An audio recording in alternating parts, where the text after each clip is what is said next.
Good evening. Welcome, everybody. It's such a pleasure to have you join us this evening. I'm happy to welcome you to McKenzie River Trust HabiChat Beavers, the Ultimate Ecosystem Engineers with Brian Brangs. And I appreciate you all choosing to sit in front of a computer on what has turned out to be just a beautiful, incredible spring evening. So I appreciate you choosing to spend time with us. My name is Holly McCrae, and I am the Events and Outreach Manager here at McKenzie River Trust. And I am really enjoying these HabiChats, even though I would much rather be on the land with you all. This has been a fun way to connect with people and to our local experts. Before we begin, I would like to share a few housekeeping items with you all. When you entered the webinar, the system automatically put you on mute and turned off your webcam. So you are in a view-only, listen-only mode. And after Brian's presentation, we will have some time for questions and answers. So to submit a question, just use the Q&A button at the bottom of your screen. And you can submit those questions at any time during the presentation. We may not have time to get to them all, but we'll do our best. And if for some reason you have any technical issues or you need to leave, I will be recording this tonight and I'll be sending an email out tomorrow, and we'll include a link to the recording of this program. Before we begin, I do want to acknowledge and honor the Indigenous people who stewarded the lands that we are on today for many generations before us. Colonization by white settlers drove most Indigenous people away from their homelands, usually by force or coercion. And it's important to acknowledge our past so that we may work towards a more just and equitable future. McKenzie River Trust projects and service areas include the traditional homelands of the Kalapuya, Siletz, Coos, Lower Umpqua, Sayusla, Molalla, and other bands and tribes. Today, many of their descendants are part of the Confederated Tribes of the Grand Ronde, Confederated Tribes of the Siletz Indians, Confederated Tribes of the Coos, Lower Umpqua, Sayusla Indians, Cow Creek Band of the Umpqua, and the Confederated Tribes of Warm Springs. We understand that having a role in land ownership means that we have a responsibility to those whose lands were stolen from them. And the land calls us to commit to continue learning how to be better stewards of the land as well as better allies to all the people that inhabit it.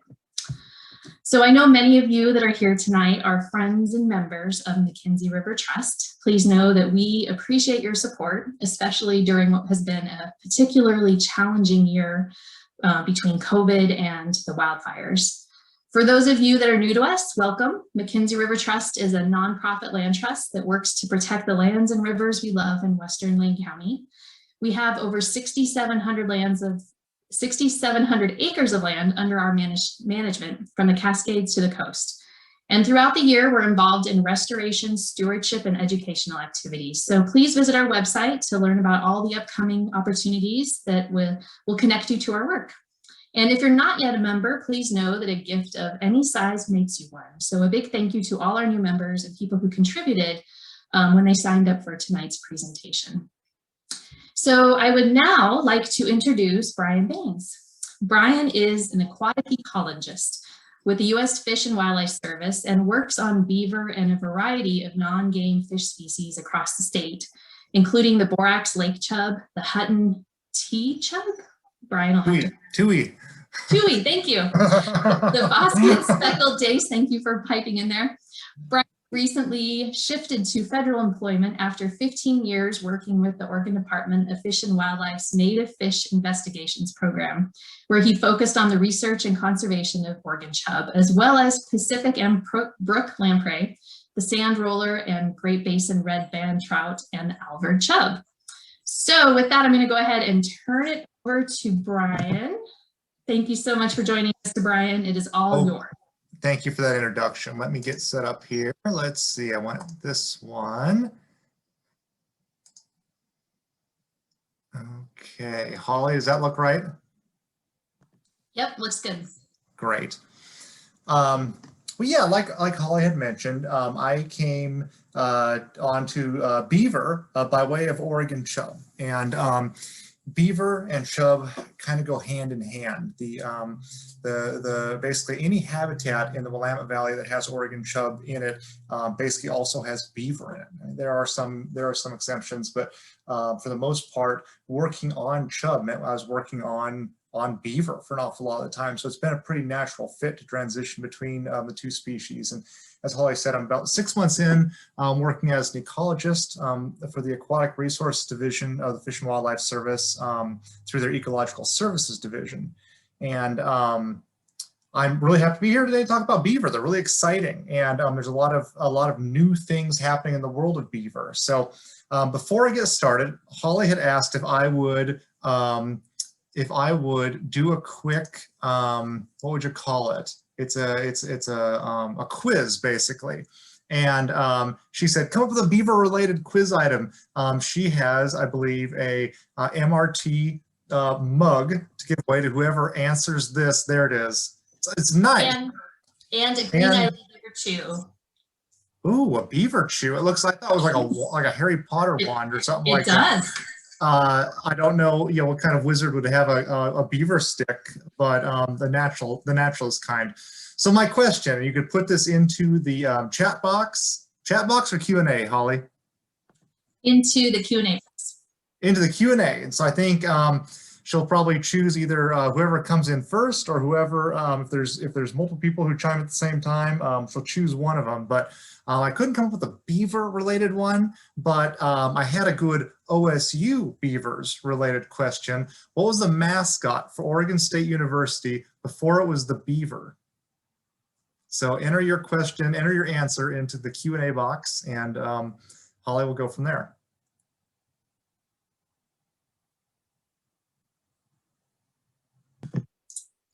No answers yet, Brian. No answers yet? Continue and see if someone comes up with it.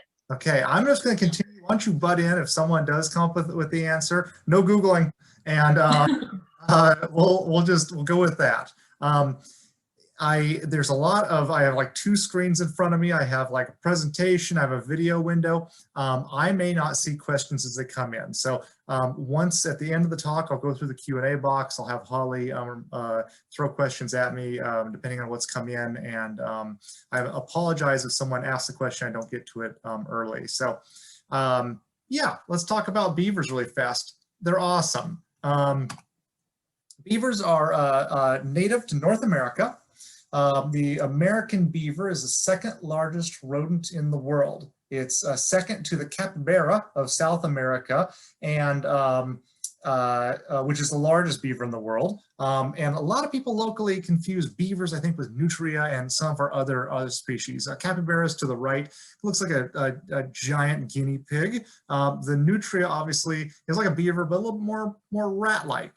So beaver are large. We're talking 35 to 70 pounds is about typical size. In the Midwest, they get up to about 110 pounds. I've personally seen beaver in the area up to about 5 feet long. Pretty intimidating if they're hanging out underneath your kayak or getting close to you out in the field. They can be they're larger than you think they might be just looking at these cute pictures. So we also have the muskrat locally. I think the muskrat doesn't get enough attention, enough props. I mean, we got Oregon State University named this school the Beavers. You don't hear a lot of people chiming in saying, muskrats, they're neat, but they really are. Muskrats have a laterally compressed tail, which kind of separates them from what you might look at nutria or beaver, smaller than either one of them, and they're just charming for basically a large water rodent. Still cool. Maybe the next talk I come in, I'll do a muskrat talk. There's been a lot of different beavers throughout history. The largest one, which was in North America, was the giant beaver. This is the size of it in comparison to the size of a 1.8 meter tall person. You can see it was huge, several hundred pounds, and a giant organism that used to roam the landscape, 50,000 years ago. The current extent of beaver, we have Castor canadensis is the North American beaver. There's also a European beaver that's in Europe and in parts of Russia. And you can see that here on the map, there's some blue kind of mixed in with the red over there on in Europe. The numbers, beaver have had a hard time locally, but not nearly as bad as what the European beaver has had, and the kind of plight that has struck the European beaver. They were hunted almost to extinction. And at one point there was a translocation between the North American beaver to Europe, to try to get numbers of beaver going again out there. So beaver are doing much better in Europe now. And there's kind of widespread conservation programs for beaver throughout Europe and Russia, but they're still got a long ways to go. In North America, this is the historic range. Actually, it's pretty much the extant range of beaver. They're not, except for in the South, we don't have them quite as widespread in the southern states. In Florida and other places in the South, it's thought that alligator would take them out, and there's not nearly this extent of beaver in California or Texas right now. But it's probably no surprise to anyone that beaver were widely trapped historically for their pelts, and also for their castor oil, which was used in perfumes, and it's the castor oil, the oils also has been used for food, it's like as a vanilla substitute. But I don't think it makes up much of the vanilla supply these days. Mostly through the 16th through 19th centuries, mostly for creating hats and other linen goods.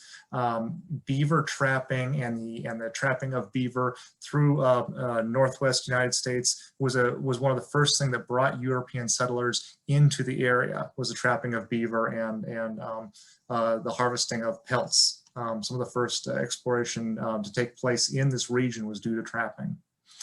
Beaver were trapped out of some areas. Beaver were, that when in the early 20th century, there were many areas, even in Oregon, where beaver had been extirpated, and there was wide-ranging conservation efforts to get them back onto the landscape in some areas. There's been some closures of beaver trapping in some areas at some times to try to get them reestablished. Beaver in Oregon are doing better than they had previously, but again, there's still a need for conservation, as we'll be talking about in the talk. So the diet of beavers, they're 100% herbivores. And this comes up quite a bit. Some people say, like, wait a minute, don't beaver eat salmon? Don't beaver eat fish? And no, they don't. They're 100% herbivores. Of interest, muskrats do. Muskrats have been known to eat shellfish and to eat other frogs and other things. Other aquatic rodents will eat. They have a varied diet. They're omnivores. So I think there might be some confusion sometimes with people about well, what do beaver actually eat? They feed on the leaves of trees. They feed on twigs, the inner bark of a tree, but not necessarily the hard wood, cellulose wood of the tree trunk itself. So they're going around eating the bark. And when you see a beaver that has chopped a tree down, it's chopping the tree down to get access to the leaves, the twigs, the bark, not necessarily to like chew through the trunk of the tree for wood or for food. They eat, they're very kind of choosy about what they eat, and they'll feed on a variety of things when they're available. During the summer months, herbaceous plants, things like rushes and cattail are a preferred food. In northern latitudes where ponds freeze over or plants really die back during the winter, they'll actually cache food, sticks and twigs and that kind of stuff in the bottoms of ponds to feed on during the winter. And if ponds freeze over, they can oftentimes access these from their dens during winter months. They're highly adapted to the aquatic amphibious lifestyle. And I want to just talk a little bit briefly about some of these adaptations. Their front feet are very dexterous. They're clawed. They kind of look like a raccoon's foot almost. And you can see they have fine fingers for grabbing onto things, for manipulating things, with big claws for digging in the mud, digging in the dirt. compare this to the rear, the hind legs, the hind feet, which are a little bit more paddle-like, a little less dexterous, webbed, highly webbed. Their primary locomotion comes from those webbed hind feet. The hind feet have split toenails on I think it would be like their ring finger toenail is split, and it acts like a comb, and they can actually collect some of that castor oil, some of the oils they produce on their from their body, and work it through their hair like a comb with that split toenail to waterproof their coat, which is pretty cool. So they have that kind of adaptation to them, and to naturally kind of waterproof themselves, to keep themselves from getting cold and overly soaked in the water. Speaking of that, they have a nictating membrane like a bird might on its eye, a third eyelid basically, and we have that little red dot on the inside of your eyelid was our vestigial nictating membrane, but they have one that actually works and covers up their eye when they're underwater and allows them to see somewhat underwater. It's not 100% translucent, but they can see somewhat while diving underwater with their eyes open. They also, their ears have fine hairs in them, which help trap air inside of them. And so when they're underwater, the inner ear will stay dry. And they have a nose that has a valve on it, basically, that helps close off the nose when they're underwater. So they're really highly adapted to this lifestyle. One thing that blew me away when I first heard it, beavers have 2 sets of lips. So they have outer lips, and then their incisor teeth, and then behind that they have another set of hairy lips inside there, which is kind of awesome. And it's not necessarily to keep them, it's not to like close their mouth to keep them from breathing underwater, but to keep, because they only breathe through their nose. It's to keep water and mud and debris and that kind of stuff out of their mouth while they're traveling through the water and while they're carrying sticks. Absolutely fascinating to me. They also have a specialized bacteria in their digestive tract that helps them break down cellulose much easier and much more readily than other animals. They can, when they're chewing on bark and when they're chewing on that inner membrane of wood, they can break that down and actually get fuel from it. They have obviously the flat laterally compressed tail. That helps in propulsion somewhat, but mostly for steering. They can use this tail as an alarm trigger. And so every beaver has a slightly different shaped tail. And when beaver slap the water, and I don't know how many of you guys have heard this, it's quite loud. And you can quite loud when you're next to it, and you can hear it from a long ways off. And it's thought that beavers' slap is individual. And within a colony, members of that colony know each beaver's tail slap. And so juvenile beaver, like juveniles of lots of different species, kind of slap the tail like cry wolf and play around basically. And so adults of the colony know not to necessarily trust the juveniles when they're slapping their tail on the water, which is kind of hilarious to me. They use it to alarm, as an alarm thing, like when predators come around. They also use it to scare people off and ungulates and other animals. I was working out at Elijah Bristow State Park just east of Springfield a couple years ago, and I had poorly planned my day, and the sun was going down while I was still counting fish by the light of my cell phone, and I was on a little island out in a larger pond, and beaver started to come out. Beaver mostly nocturnal, primarily nocturnal, and they started coming out, and they were very much ready to eat. They had gone all day without eating, and were like, get the hell out of here, we want food. And they were coming up to the edge of this island and slapping their tail on the water, just, big, it sounded like a gunshot, whap, as they hit the water spraying up on me, and it's startling at first, but after a while you're like, whatever. And as the sun started going down, they gave up on getting me out of there, and instead just went up on the bank and started chewing on wood. And the sound of them gnawing on wood was like, it was like car tires on gravel. It was so loud that like you couldn't hold a conversation. Not that I was alone, but had someone else been there, you couldn't have held a conversation with them. It was so loud. And I'm like, this is like 1,000 times more intimidating than a tail slap to me. Like this is like the sound of just loud, horrible chewing all around me disturbed the heck out of me. I'm like, why don't you lead with chewing next time around rather than this tail slap? So beyond that, they can use it as fat storage. And it is muscular. They can use it when they get on land to help kind of prop themselves up to chew on trees and to get to bark and other vegetation as well. This is actually a beaver skull from my own collection. I have a small skull bone collection, but one of the interesting adaptations they have is their incisors grow throughout their life. And so I pulled one out, and I can do it again here. I actually have the thing with me still, but this is their bottom jaw, and their top jaw does the exact same thing, but their incisors grow throughout their life, and the teeth themselves actually will continue to grow and will break down over time as they gnaw on wood. And so it's an adaptation they have, so their teeth don't necessarily break down and wear down early in their life. So very interesting. They have a very hard enamel on the front side of that tooth as well. That orange you can see there is a very hard enamel to help provide some extra structure to their teeth.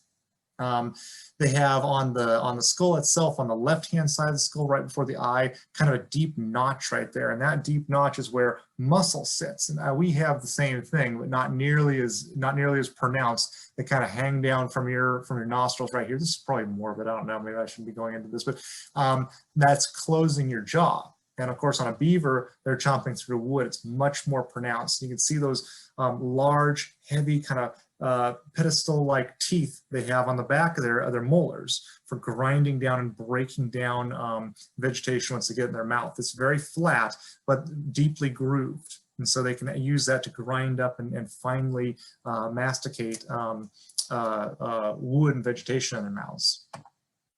So beavers live in colonies.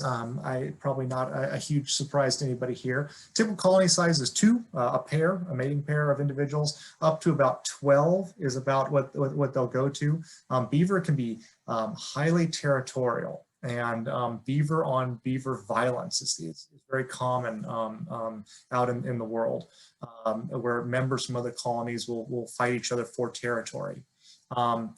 Oftentimes in a colony, you'll have a pair of adults which mate long-term, if not for life, a previous year's juveniles. So 1-year-old kits, basically, that'll be with the colony, helping raise that year's kits. And so you'll typically have adults, kind of juveniles, and then young of the year below that. That's one of the young of the year there on the side. Isn't that the cutest picture in the world? Like I have no idea if it's real, if it's a European beaver or a North American beaver, but my word, that's a cute animal. Way more charismatic than Chub and anything else I work on. The number of individuals in the environment is typically dependent on the habitat and the habitat availability and the suitability of the habitat, basically how much food is available and how much habitat they have to roam around in. They can and do change the reproductive rates depending on how much habitat they have. Reproduction, like I said, the adults form long-term pair bonds. They have about a 100-day gestation period. The kits are typically born sometime between January and March. They'll have 1 to 8 on average, 1 to 8 range of offspring, average being 4, and female has 4 teats, so 4 is probably the magic number there. Before I actually read that number, I'm like, I had never thought about nursing beavers, but of course they do it, right? The females nurse kits for about 10 to 12 weeks. The kits themselves are not water resistant initially, so they try to keep out of the water when at all possible, just because they're not resistant to it, and they can get cold and get damp and cold easily. And so slowly over that 5 to 8 week period, the kits will start developing castor oil and start brushing that into their skin and into their hair along their skin to waterproof themselves. And so over that period, they start developing these glands and start waterproofing themselves to gain that ability to swim more freely in the water. Juveniles slowly acquire adult behaviors over time. And so that's part of the reason they stay with the colony for so long, is to develop these behaviors and to develop the signals and to become accustomed to living in a colony lifestyle. So Beaver lodge is beaver will typically hang out in a lodge and throughout the day and when they have offspring. Beaver lodges typically take, this is obviously an artist's rendition, but they typically take this sort of configuration with a nesting, resting, birthing area in the center, a center that's down close, a little shelf that's close to the water where they preen themselves and clean themselves, and an underwater kind of sloping entrance. And probably the most important part of the beaver lodge is that sloping underwater entrance. And they can have, this image shows two, they can oftentimes have a main entrance and a secondary entrance to get away. And not shown here is oftentimes in the top, they'll have an air hole, a breathing hole in the top of it for ventilation. The underwater entrance is super important to avoid predation and to keep predators out of their home. And beaver lodges kind of come in two flavors. One of them is kind of the iconic, out in the middle of a pond, there is a lodge sitting out there. A lodge is typically made up of mud and sticks built up from the substrate, with a cavity in the center of it. The top of it built up with mud and sticks as well. You can either have one that's kind of out in the middle of a pond like this, or one that's, we call it a bank dwelling beaver. And either a lodge that's built onto the side of a bank, or the beaver will actually dig and excavate a tunnel. And oftentimes they'll go under a tree or under vegetation or under something protected, just in the bank itself. And so these lodges come in several different flavors. All of them have one thing in common though, and that tunnel entrance, the entrance to the lodge being underwater. To make sure that your the entrance to the beaver lodge stays underwater, beaver build beaver dams. Now, not all beavers build beaver dams. And lots of habitats, say like the main stem Willamette River out here, beaver that's deep enough that beaver can build their lodge in the water column and still have plenty of water to work with underneath the entrance to that lodge. I believe it's something like 12 to 18 inches they want below the surface of the water before the entrance to that lodge starts, to feel safe and to feel protected from predators. It's when they don't have that kind of depth that they build a beaver dam. And so it's an interesting behavior. I think we associate beavers with beaver dams, and that's not necessarily the case. I think in Oregon, at least in Western Oregon, the majority of the beaver out there are non-dam building beavers. But a lot of the ecological services we get from beavers come from their beaver dams, and certainly not all of them. Beaver are wonderful at bringing in Loch Ness inputs to the channel. It'd be organic inputs that were created outside the river network into the river network. But certainly a lot of the habitat stuff we talk about when we talk about beaver, and a lot of the stuff that I'll talk about later in this talk, are due to the beaver dams themselves. So like I say, they're primarily for predator avoidance, to increase the water depth of the habitats they're in. Cougar, coyotes, bobcats, wolves, and bears are the main predators of beaver. Obviously, locally, it's going to be coyotes and cougars. They dive down to safety at the bottom of the ponds, and the cougars have been known to dive up to 3 meters deep into the water to hunt beaver. The depth of the water is to keep the lodge entrance underwater and to keep them safe from predators. The dams themselves and the ponds they create have a number of other advantages for the beaver, though. It's almost like these things co-evolved. But a beaver pond allows for floating of logs and branches, from the edge of the pond out into the water where you can chew on it and consume it without worrying about predators coming after you. It increases the forage area. So a lot of the vegetation that beavers they prefer to chew on are these riparian type vegetation types. These vegetation types that grow in wet riparian zones. So by expanding the riparian zone further and further away from the channel, you're increasing the amount of habitat that they can forage in. They also create channels or runs within these pond networks to facilitate kind of faster travel. If the pond is the interstate, they're creating side roads off that interstate to facilitate better travel into and out of these channels, or out of these foraging areas with these channels. These channels themselves are oftentimes really good habitats for fish, and a lot of fish utilize those channel habitats as microhabitats when they're available because they have a high amount of organic material in them and a high amount of primary productivity. Dams are constructed out of whatever material happens to be available. I saw a dam one time created out of nothing but blackberry vines. And I've seen dams made out of Japanese knotweed. We always think of wooden dams, obviously, but they can be made out of mud and stone, other herbaceous plants, whatever happens to be available to the beaver at the time, they'll incorporate to dams. I've seen them incorporate garbage into dams.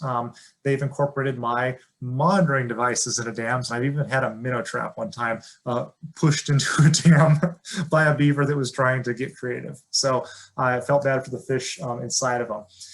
Dams are oftentimes built in succession as well. So a beaver will build one dam, it'll work for it, but as it wants to expand into other habitats, it'll build a secondary dam, a tertiary dam, then build dams, wings off the side of the dams. And you know, dams are one of these things that beavers are oftentimes building over and over again, even in neighboring habitats. So the ecology of dams, like I say, dams have a lot of ecosystem benefits, you know, for the ecosystem, a lot of benefits to an ecosystem.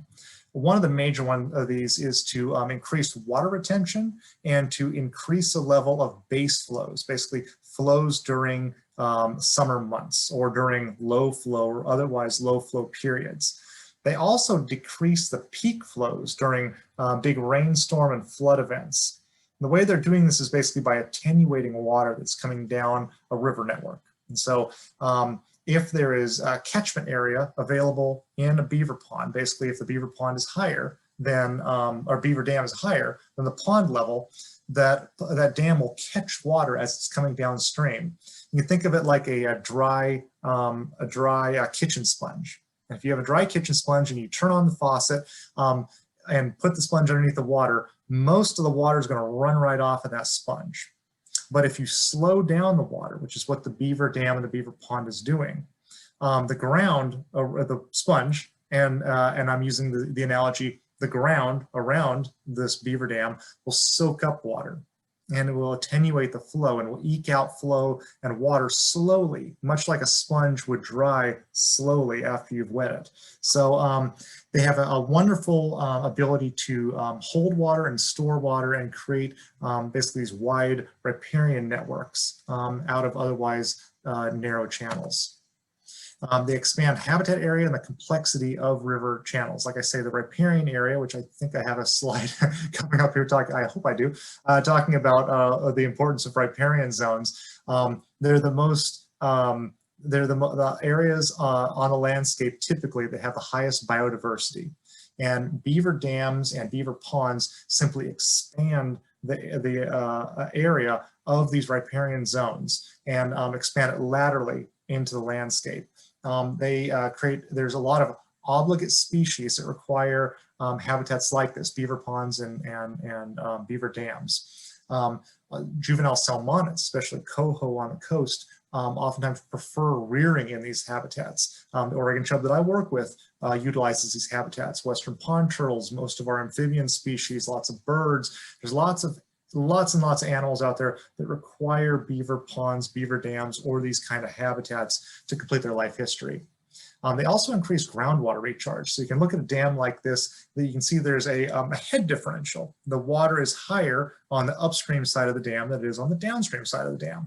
And because there's a head differential, there's pressure. It's working on the substrate of the water and the substrate of the channel and pushing water, what we call hyperreically, basically into the ground from this pond.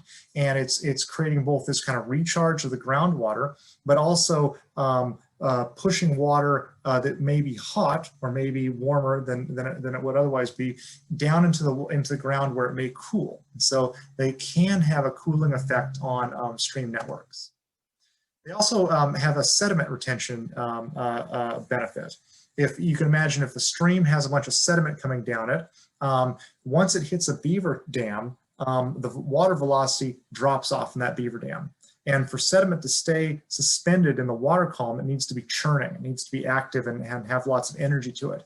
That energy dissipates once it hits a beaver dam, and the sediment will fall out of suspension and basically cleans out a lot of that water before it ekes out through the beaver dam itself.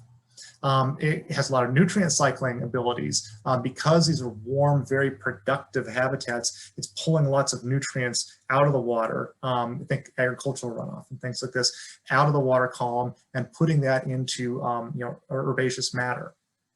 I'll go into this in more detail in just a minute here, but it also helps reverse channel incision and initiate floodplain reconnection processes. And like I say, it creates just a dynamite amount of habitat for fish, amphibians, and other wildlife. So riparian zones, like I mentioned before, this is the interface between the terrestrial and the aquatic habitat. And every stream has a riparian zone, somewhere where it's the edge of the stream and the beginning of the bank.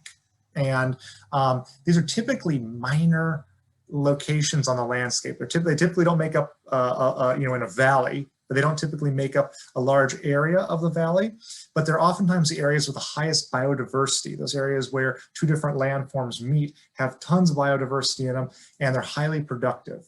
So beaver ponds, by their very nature, are expanding laterally that riparian zone area and making it more dynamic, making it oftentimes more productive. And so it's a magnifying multiplicative effect of the benefits of a riparian zone on the landscape.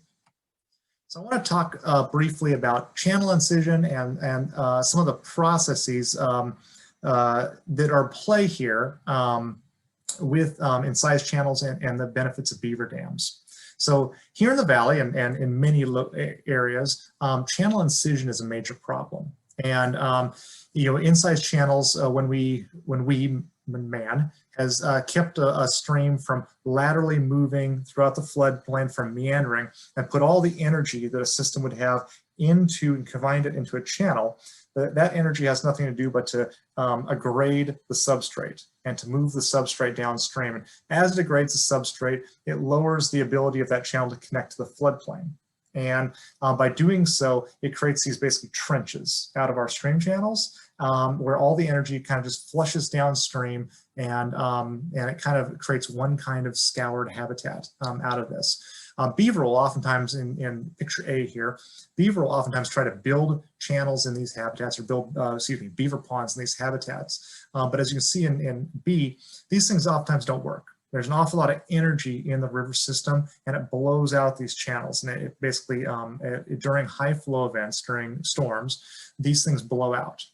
But beaver dams, when they blow out, oftentimes the whole thing doesn't blow out.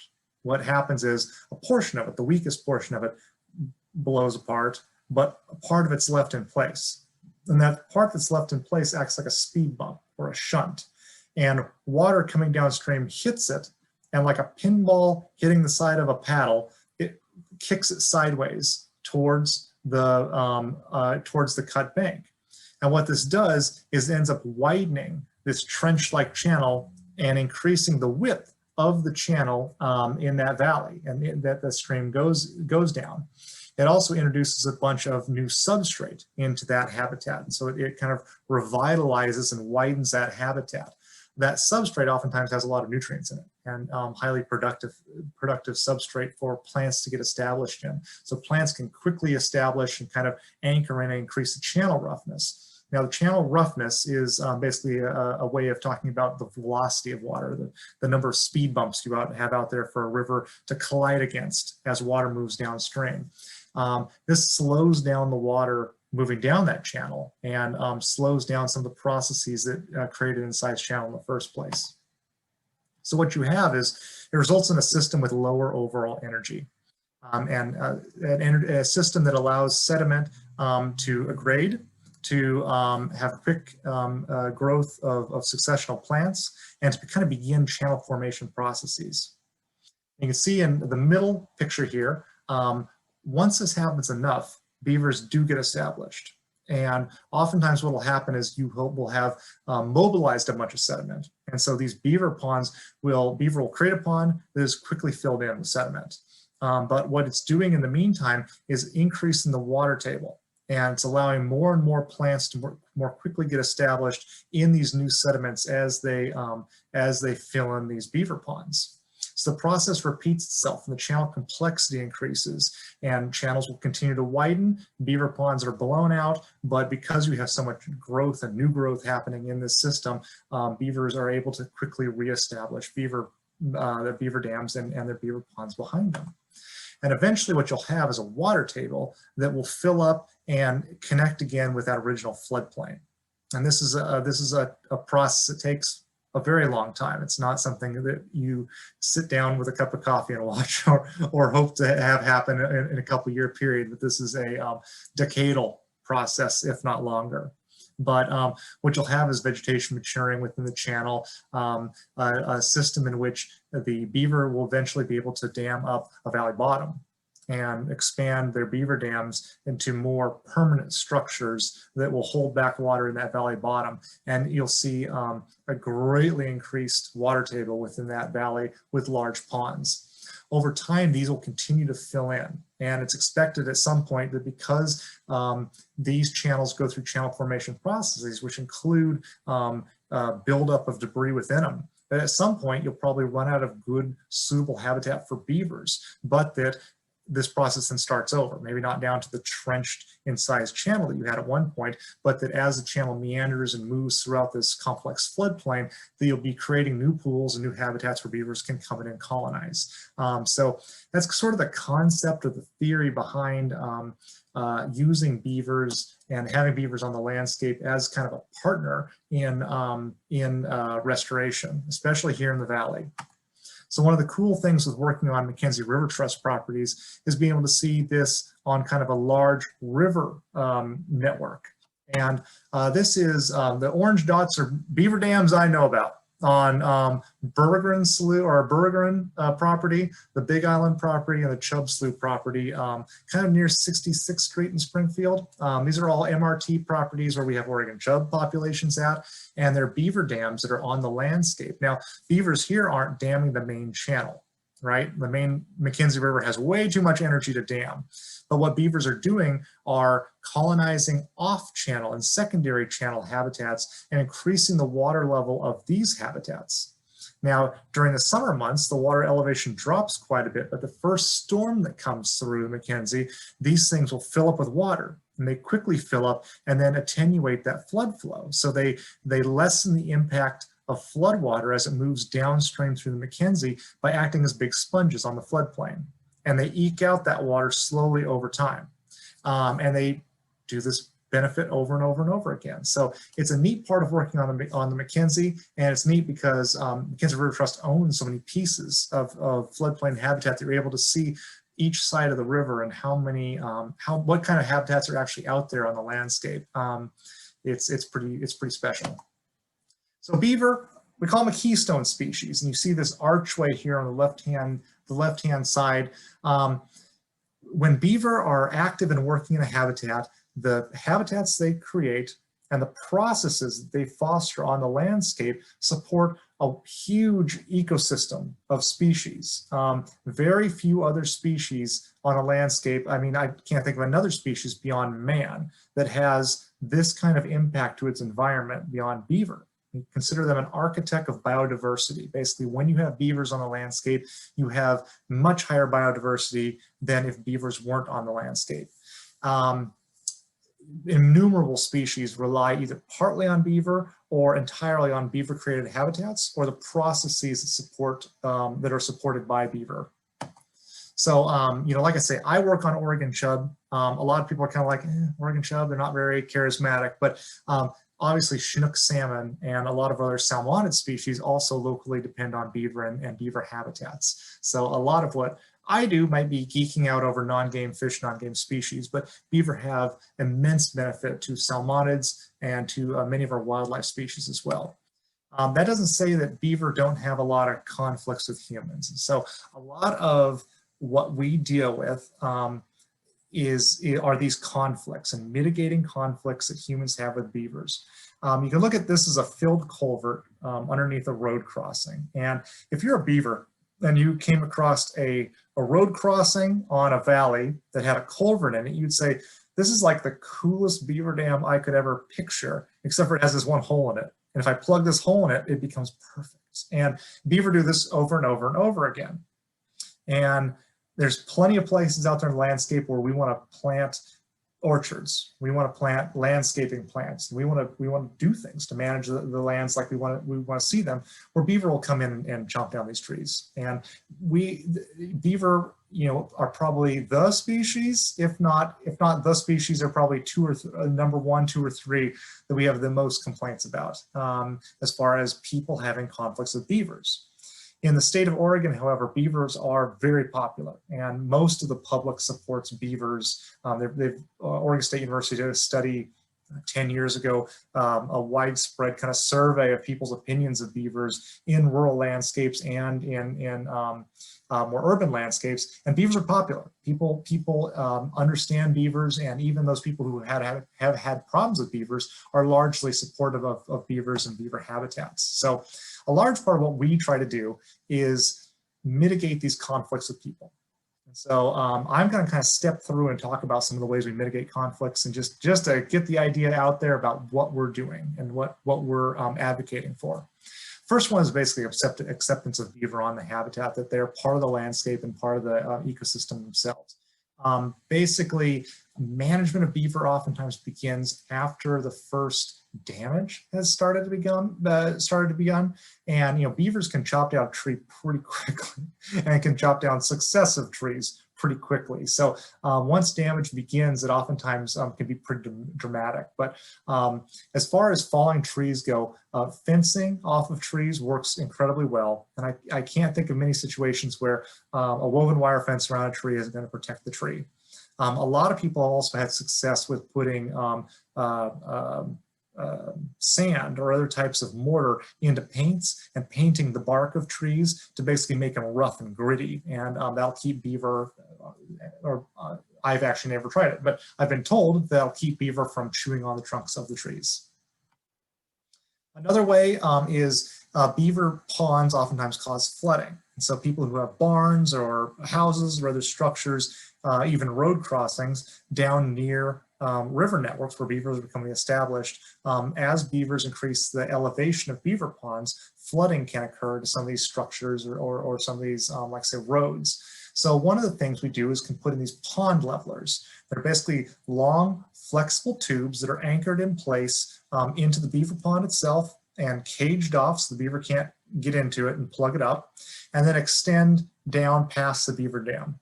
And the idea here is you dig down the beaver pond, the beaver dam, excuse me, to an elevation that you're comfortable with. That still allows the beaver to be on the landscape. There's no reason to do it if you're not doing it to allow the beaver to be on the landscape. But lowering the elevation of the dam to where the beaver can remain on the landscape and doesn't flood you out, putting in this pond, and then letting the beaver rebuild his dam.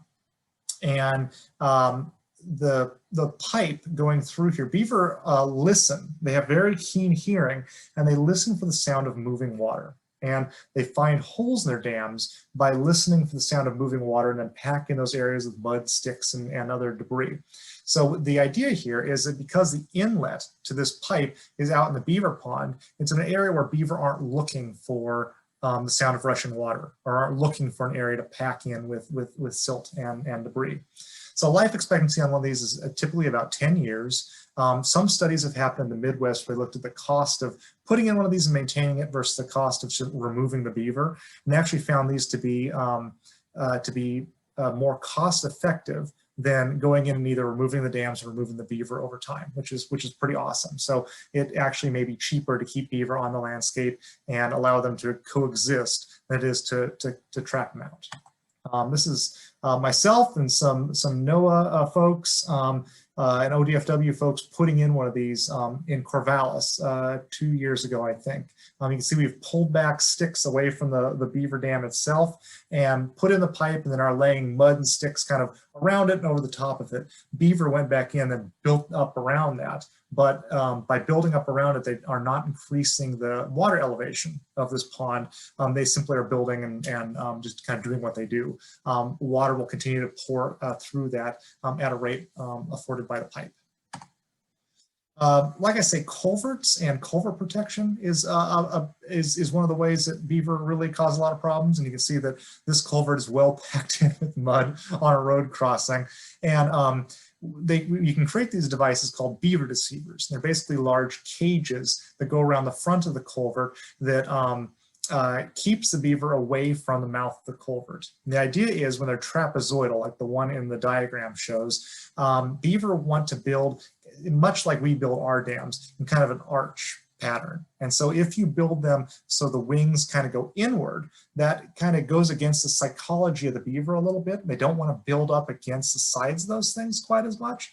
And oftentimes they'll build across the front of it, or they'll build an archway in front of the whole device itself, but it'll leave the culvert open so water can continue to pour through it. And so it's a way of having beavers on the landscape while still having a culvert in place. Most of the time, most of the culverts I have seen that beaver have been plugging up were undersized culverts. And so they're actually actively going out and finding these small culverts. You know, some of them are, you know, on a large stream, you'll have a 12-inch culvert that is just undersized for that size of stream, and beaver really take advantage of those when they can find them.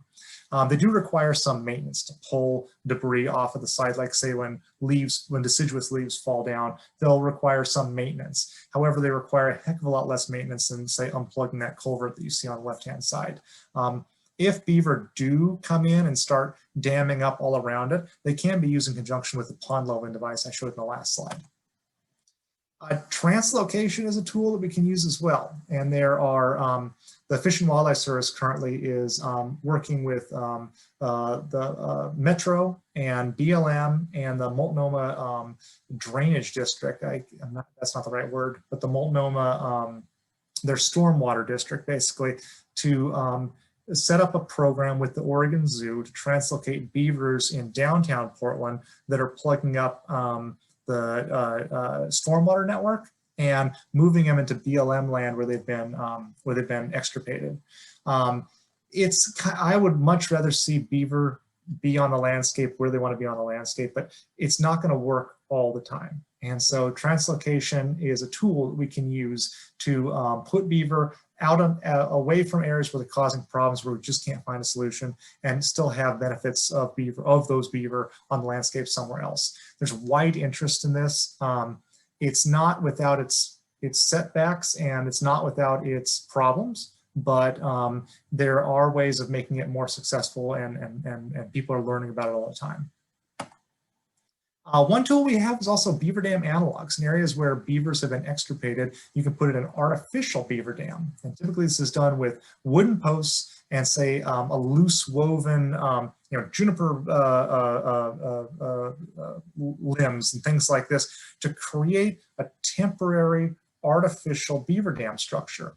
And you get a lot of the benefits you would get from a beaver dam, basically the increase in the water table and attenuation of flow, that kind of lateral spread of the channel and the increase in the riparian zone, those kind of benefits that you would get from a beaver dam temporarily.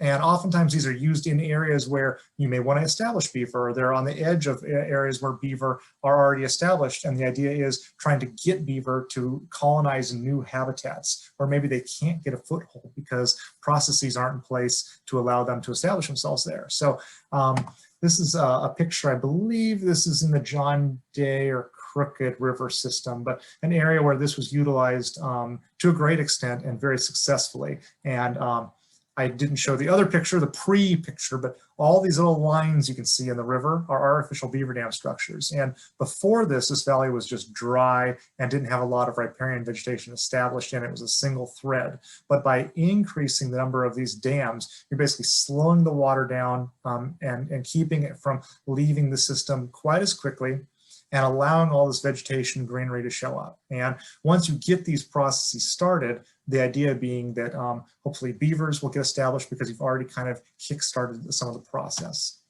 And sadly, dam breaching and lethal removal will probably always remain a tool in the toolbox for dealing with beaver. And I hate to bring it up, and I would love us to say like, no, beavers are really important for a lot of things all the time, but in every situation. But this is going to continue to be a management technique for some people in some situations. And just because there's going to be some situations where you can't mitigate for all of the problems and the conflicts that beavers are causing people. There are some situations though where human conflicts kind of go a direction that you don't think they're going to go. And I've stolen the next 5 or 6 slides from a talk that Katie Holzer she's a watershed scientist for the city of Gresham put together. And she's given this talk a number of times now, or given these next couple slides a number of times now about this Columbia Slough Regional Water Quality Facility. And I'm stealing them because it's a neat story. And it's a story of unexpected cooperation between humans and beavers, and of basically of people giving beaver a chance and it actually working out. So this water quality facility was built by City of Gresham in 2007, 2008. It was a 13-acre runoff site that treats about 1,000 acres of industrial and commercial land outside of Gresham. And the goal was to clean stormwater as it left this industrial area and provide some habitat downstream, but primarily to clean the stormwater before it enters the Columbia sloughs. So this was their kind of build of this thing. And the idea being that water would enter from one of several sources from this industrial park. And this is water that has heavy metals in it, it has pesticides in it, it has, high silt amounts, nitrogen. And the idea was to make it take a very circuitous route, kind of weaving back and forth, both cooling the water and allowing it somewhere to kind of hang out, and a lot of the stuff to fall out of suspension before it went out to Columbia Slough. And of course, some beavers found this. And beavers said, oh, well, if we just dam up some of these channels, we get a wonderful, beautiful mess of a wetland. We can automatically colonize and it becomes this huge beaver complex. And they did. And so orange bars here show where beavers came in and put in dams. And they chopped down a lot of the willows that had quickly established themselves on the tops of those little berms that were constructed by the city of Gresham. And water went from taking a circuitous route through this maze, basically, to taking kind of a direct route over the tops of these berms and taking a different pathway to get out through these, to get out to the Columbia. And the city of Gresham said, well, let's see what happens with the water quality out there. And so they had been testing, to see, okay, this multi-million-dollar facility we put in, how much % reduction in pollutants are we realizing from this thing? And they came up with the following numbers. They were seeing, modest reduction in mercury and copper and lead, in pesticides from this facility. After the beaver came in and colonized it, they were seeing greater benefits, basically higher reductions in the amount of heavy metals that were passing through, big changes in the amount of pesticides. They were seeing more sediment transported before and less after. Granted, this is a single scenario, a single situation. It's not. I'm not saying beavers are the perfect remedy for every situation out there. But what I am saying is this, I think, was a surprise for people, that after having engineered a facility to do one job, that beavers coming in and building over the top of it actually saw greater benefits, and they saw greater benefits by leaving them in place than they did by trapping them out or trying to remove them. And so just kind of a neat, like, oh, gee whiz, maybe there's maybe a bit of a change in the way we're looking at some of these things over time. So as far as the management of beaver, this is the Oregon state flag. Beavers, we're like the only flag that has a reverse side on it, and it has a beaver. It's our official state animal. Beavers are managed by ODA on private lands, and they're managed by the Oregon Department of Fish and Wildlife on public lands. Relocation of beaver, the installation of beaver dam analogs, of flow devices, these are all administered by ODFW. Dam removal and Department of State Lands administers that, but it's self-policed, and there's no management plan for beaver, but it is recognized widely as a species of great importance for conservation. So beaver are listed as a predatory species in Oregon, meaning that they can be taken once damage begins occurring on property, or to mitigate damage to property, to livestock and to crops. So as far as the U.S. Fish and Wildlife Service is concerned, our goal is to assist and support fish and wildlife programs, the Oregon Department of Fish and Wildlife, NOAA, and our other partners like McKenzie River Trust in non-lethal beaver management, and primarily through the increased use of property protection tools, of pond lulling devices, of culvert protection, of fencing, things like this to kind of mitigate some of the human conflicts with beavers. We're also trying to support the development and increase the, what I always just say, grease the skids, basically make the regulatory burden that goes behind getting these things on the landscape less. We're also trying to increase the facilitation and collaboration between landowners, agency managers, NGOs, restoration practitioners, and kind of bringing people together who have beaver problems, who have beaver they want to translocate, people who are looking for beaver. I've been approached by several people who have don't have beaver on their property who want beaver, and it's kind of trying to get these people connected and talking to one another, increasing that collaboration, and also to promote and support development of streamlined processes for translocation statewide. ODFW and the Fish and Wildlife Service drafted a memo a couple of years ago, 2 years ago, I think it is now, that outlines a management direction for beaver in the state of Oregon. It provides a step-down approach of working with land managers or property owners, kind of these 5 things that I talked about in my talk: accepting beaver where they're at, and finding ways to accept beaver where they're at, putting in property protection devices, be it culvert protection or pond lulling devices, breaching dams, relocating beaver, and then finally, as a last resort, lethal removal of beaver. The idea behind this is to try to keep beaver on the landscape where they're at and to utilize these property protection tools where they can be useful.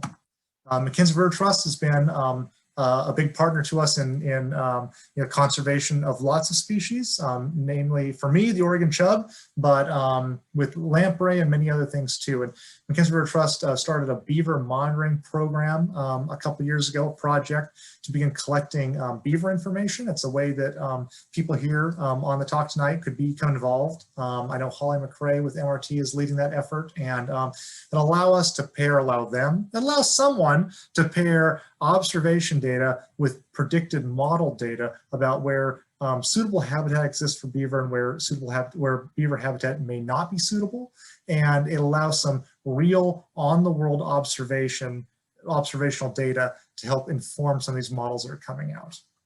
There's also some great resources out there. There's a Beaver Restoration Guidebook, which was written by Fish and Wildlife Service, NOAA, and Forest Service, and a variety of NGOs and other partners came together to put together this Beaver Restoration Guidebook. It's a wonderful book and a wonderful guidebook that it both provides some background information on beaver, but also steps down and talks about how these restoration devices work and how to install them. We're actually working with the Beaver Coalition and others now to update the guidebook. And the guidebook's a couple years old, and we're looking to update it with the newest, kind of latest and greatest techniques. There's a number of local beaver-related organizations, Beaver Coalition being one of them, and Beaver State Wildlife Solutions, both here on the west side. Beaver Works are a great organization on the east side of the state as well. There's many others out there, and I could have a whole talk talking about them, but I'm not going to. Please reach out to me personally if you want to know more about that. But with that, I'm going to leave my email up here, and I'll go look. I can see the chat window blinking at me, but I hope I have some time for some questions. Thank you, Brian. That was awesome. I had not heard the story about Gresham, so thank you for sharing that. That is really interesting. It's the coolest story in the world. It's like, you know, a watershed engineer he works on stormwater. Their nuts and bolts of their life is stormwater, and to have them kind of become champions of beaver locally is such a cool story. I've been meaning to reach out to like Oregon Field Guide or someone and be like, pick this up, like this is cool, because it's where kind of nature and engineering collide. Yeah, that story needs to be told. Yeah. Before I ask you a question, I do want to just point out very quickly in the chat box, I posted a link. We're actually just finalized our date for our next Beaver Believer monitoring training. So if you're interested in signing up to participate in our next training and helping us with monitoring, you can click that link there. And let's go ahead and ask you a couple questions here, Brian. We got a little time here. So one question about the babies. Babies. Lots of babies because of mortality rates.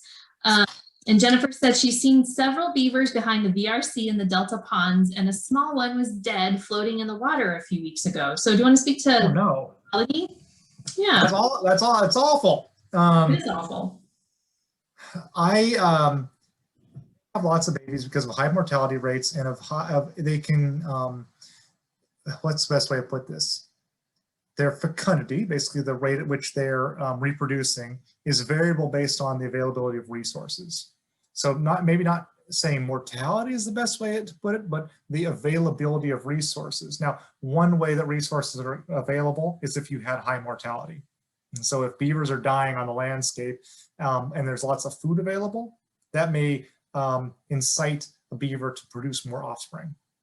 So I don't know, and unfortunately the young of any species of lots of wildlife are, it's tough to be a young animal out there for lots of wildlife. And I don't know what happened to that one at BRC and the Delta ponds out there. It could be one of lots of things, unfortunately. But let's see, it's April. They were probably born sometime between January and March. So that put them at like 5 so it's probably the beginning of when they may have been like starting to swim.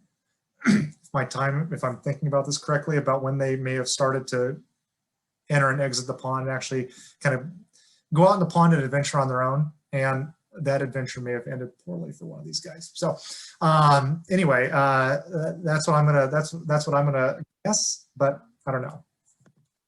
Great, thank you. And if you have not had a chance to see the beaver activity out at Delta ponds, it's really hopping right now. They're pretty reliably able to be witnessed in the evening, so I highly recommend heading out there. Another question, I'm not sure if you know this or not, but do you have any information about sort of indigenous native use of the beaver? I don't. My first love is fish. And if you want native indigenous fish use of any of the minnows in Oregon, I can geek out for a long time about that.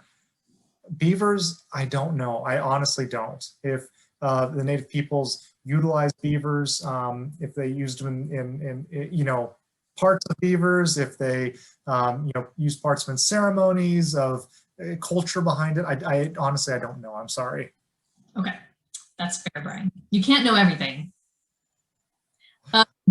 Next question is on the management plan. You said there's no management plan in the state of Oregon. Is there one in the works? Is that something that's being worked on right now, or that you expect to see?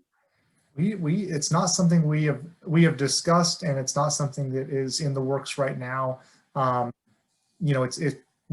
are things that are piecemeal, as far as pulling together, say, guidelines for managing, say, fish passage around some of these devices. That's what we're working on right now, and that's complex enough for those of us working on it and trying to come together and come to agreements on how these things should work. No. Okay, thank you. Are there any other questions? If so, this got maybe 2 more minutes here. You could type it into the question and answer box there. Oh, Brian, you should answer. Nobody guessed the answer to your trivia question.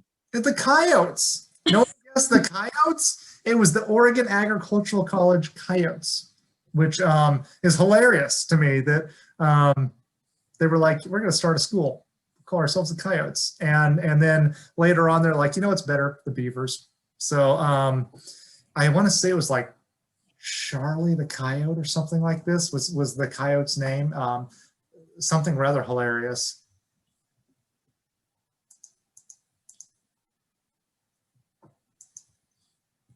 Anyway, there we go. There it is. It's the coyote. All right, Brian. Well, it doesn't look like we have any other questions coming through. I did want to point out, we do have another big event actually next Wednesday is our upstream event. Will also be a virtual event. And we'll be hosting the author Rebecca Solnitz. If you're not familiar with her work, she's an incredible writer. Highly recommend you check her out. So I posted the link there for our upstream event as well. Brian, I just want to say thank you so very much. As always, I learned a tremendous amount from you. You have been a true partner in conservation to McKenzie River Trust, and we're so grateful to have the opportunity to work with you, learn from you, and to have you by our side. So thank you so very much. Thanks. Well, thank you, Holly, and I hope that we can meet both MRT staff and the public out on MRT properties at some kind of event this summer when up again. Me too. And for those of you out there, we're going to have another HabiChat next month with Laura Queen from OSU. She's a research assistant with the Oregon Climate Change Research Institute, and she's going to be sharing her research on climate change and future flooding in the Columbia River Basin. So please join us for that, and I will send an email out tomorrow with the link of this presentation along with links to some of our other upcoming events. And so thank you all for joining us. I hope you have a lovely evening and a restorative weekend. Thank you again, Brian. Good night, everybody.